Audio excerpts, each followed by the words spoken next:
जी, आज है आप सुनीता शर्मा के साथ। जी दोस्तों, देखिए गमले को भरा कैसे जाता है। हाँ, थर्माकोल का यूज करके।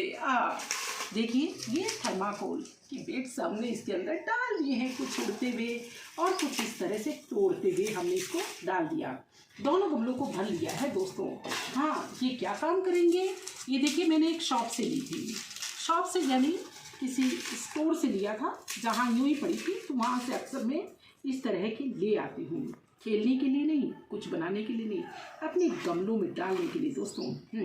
तो चलिए अब बात कर लेते हैं कि क्यों डालें, क्या यूज़ है इनका।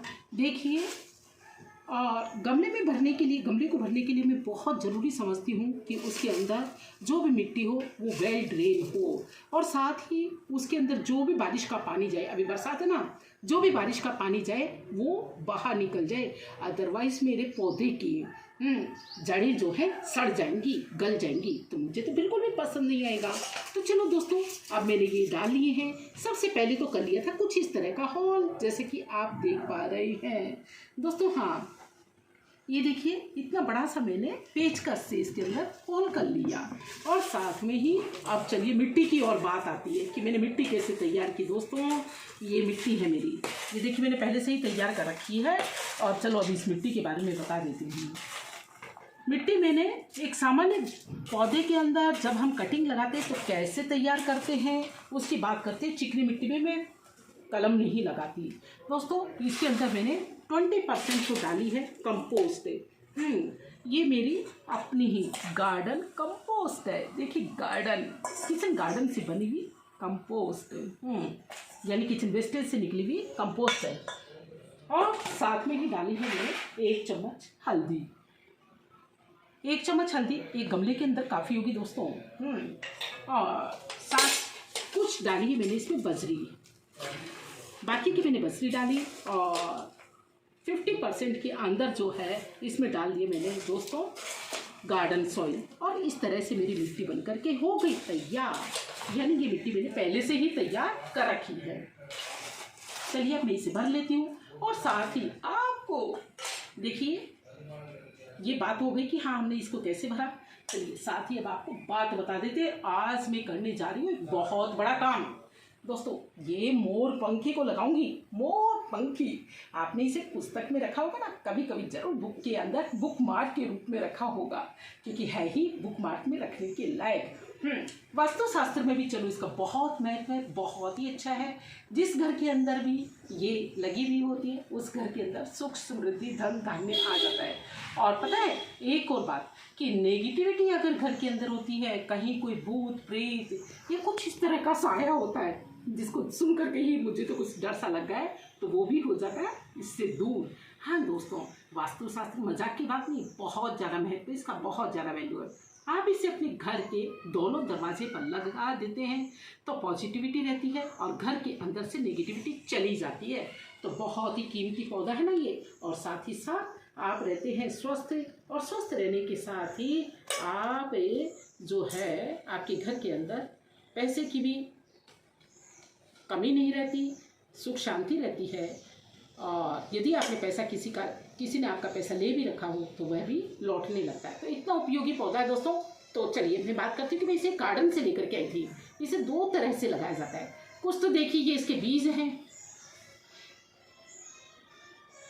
ये बीज है इसके, ये इस तरह के बीज के इसके ऊपर लगे हुए होते हैं। और बीज के अंदर से देखिए कुछ इस तरह का निकलता है। ये जो इसके सीड्स हैं दोस्तों, ये जैसे एप्पल का सीड होता है ना, ठीक उस तरह के इसके सीड्स होते हैं। इसको सीड्स से भी लगाया जा सकता है, थोड़ा पके हुए होने चाहिए लेकिन ये, और पकने के बाद थोड़े से पर्पल कलर के हो जाते हैं। चलिए ये तो बात थी कि हाँ इसको और कैसे लगाया जा सकता है, यानी बीज से लगाना हो तो इस तरह के आप पर्पल कलर के जब ये बीज हो गए हो, जैसे ये है थोड़ा सा पकना शुरू हुआ है लेकिन और ज़्यादा पर्पल हो जाता तो इसका मतलब था कि ये पके हुए हैं। खैर मैं इनका यूज़ नहीं करूँगी, मैं तो आज आपको बताऊँगी कि इसको हाँ इससे कैसे लगाया जाए, यानी ये जो मैंने टहनियाँ काटी हैं उससे किस तरह से लगाया जाए। दोस्तों देखिए ये मैंने कलम काटी है, किसी एक उससे कटवाई थी गार्डनर से, और इस तरह से जो है देखिए मैं इसके बहुत सारे प्लांट्स बनाऊंगी, खुद भी लगाऊंगी और साथ ही अपने दोस्तों को भी दूंगी। दोस्तों इसके लिए सबसे पहले तो मैं ये हटा लूँगी, ये जितने भी बीज हैं वो हटा लूँगी। अदरवाइज़ कलम के ऊपर ही बीज लगे रहेंगे तो हमारी ये सर्वाइव नहीं कर पाएगी। और बस अब मुझे करना कुछ नहीं है, ये मैंने एलोवेरा लगा करके कैंची को थोड़ा सा सही कर लिया है और इस तरह से जो है मैं इसे बस ऐसे लगा दूंगी और बारिश का इंतज़ार करूंगी। और बारिश में मुझे यकीन है दोस्तों, जब ये लग जाएगी तब मैं आपको वापस से दिखाऊंगी। ये ज़रूर ध्यान रखो, मैं इतनी बड़ी बड़ी टहनियाँ नहीं लूँगी, थोड़ी छोटी लूँगी और साथ ही बीज हटा करके और ये जो लीव्स है ना इनको ज़रूर हटा दूँगी। नहीं तो ये क्या है, मिट्टी के टच में रहेंगी तो मेरी जो ये कटिंग है वो बराबर से सर्वाइव नहीं कर पाएगी और जो है इस पर कोई फंगस वगैरह अटैक होने का डर रहेगा। तो देखिए इस तरह से देखिए मैं ये कटिंग करती जा रही हूँ और साथ ही लगाती जा रही हूँ। कुछ भी नहीं किया मैंने, क्योंकि मिट्टी इतनी सॉलिड वाली ली है। इस मिट्टी के अंदर हमने देखिए चूना डाला है मैंने थोड़ा सा कैल्शियम के लिए और साथ ही हल्दी डाली है मैंने आयरन के लिए दोस्तों, और कंपोस्ट डाला है मैंने total, vermi compost, kitchen compost डाला है मैंने टोटल उसके न्यूट्रिशन के लिए। तो ये आराम से चलेगी। जब चल जाएगी मैं मेरे दोस्तों को ज़रूर बताऊंगी कि मेरी यह है मोरपंखी कैसी लगी। दोस्तों ज़रूर आप अपने घर में, मैं तो ये कहती हूँ कि मोरपंखी लगाइए। हाँ, वास्तुशास्त्र की दृष्टि से इसकी बहुत वैल्यू है।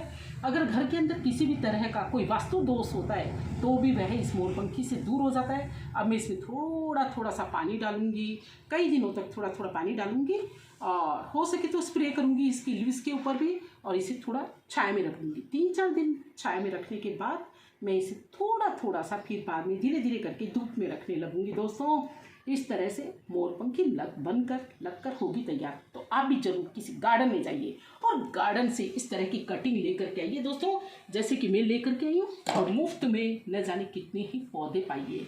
चाहे तो आप इस तरह के बीज से भी लगा सकते हैं, लेकिन फिर वापस कि बीज लगाने के लिए बीज पक्के होने चाहिए, यह आप बिल्कुल मत भूलिए।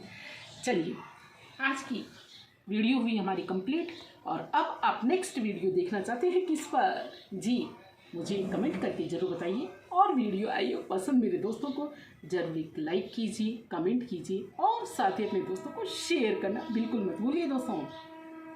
चलिए अब दीजिए इजाज़त। जय हिंद, जय भारत।